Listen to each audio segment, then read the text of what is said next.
Сәлем достар, сіздермен Айгерім. Бүгін біз сіздермен ешқандай шоколад қоспай-ақ өте дәмді брауни печеньесін пісіретін боламыз. Небәрі 10-15 минутта піседі, әрі оңай жасалады.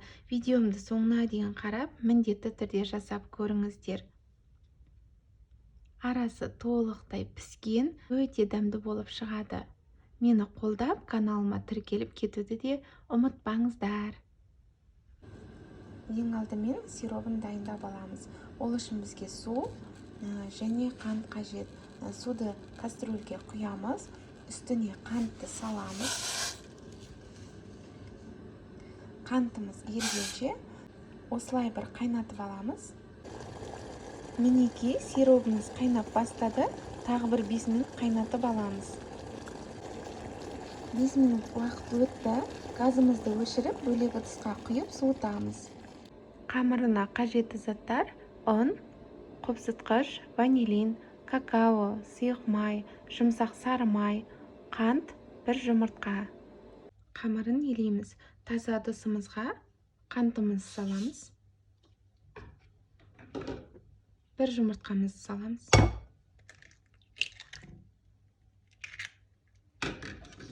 Екеуін жақсылап венчикпен араластырамыз.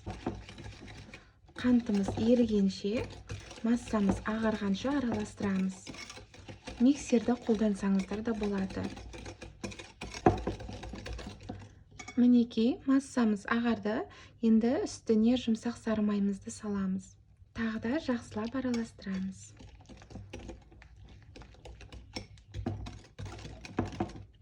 Сұйық майымызды құямыз.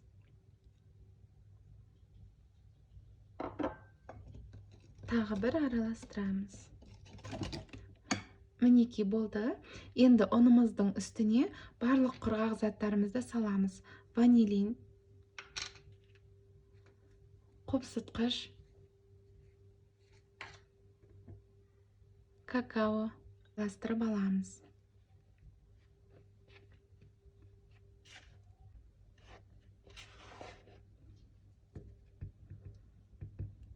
Мінекей дайын.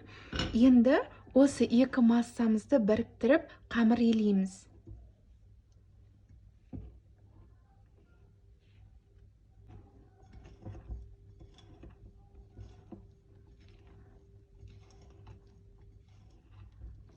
Ары қарай қолымызбен елейміз.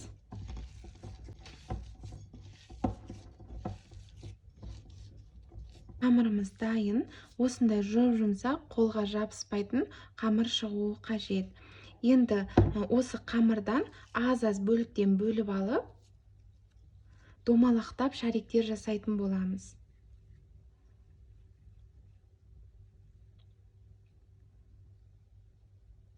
Мінекей, осындай көлемді етіп жасасаңыздар болады. Мен бірден пешіміздің табағына саламын.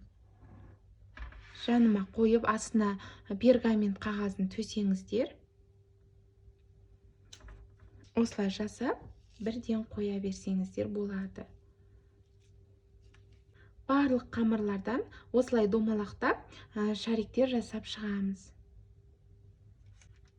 Арасын алшақ-алшақ етіп қойыңыздар. Себебі піскен кезде печеньелеріміз көтеріледі.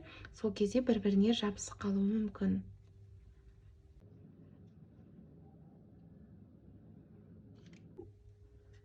Мінекей болды. Барлығын домалақтап шықтық. Енді кішкене ғана үстілерінен басып шықсаңыздар болады. Бұл міндетті емес.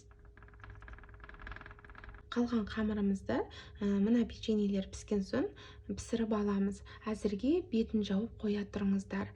Енді печеньелерімізді қызып тұрған пеште 180 градуста 15-20 минут пісіреміз. Мінекей печеньелеріміз пісті, өте әдемі болып шықты. Енді осыларды алдын ала дайындап алған сиробымызға салып шығамыз.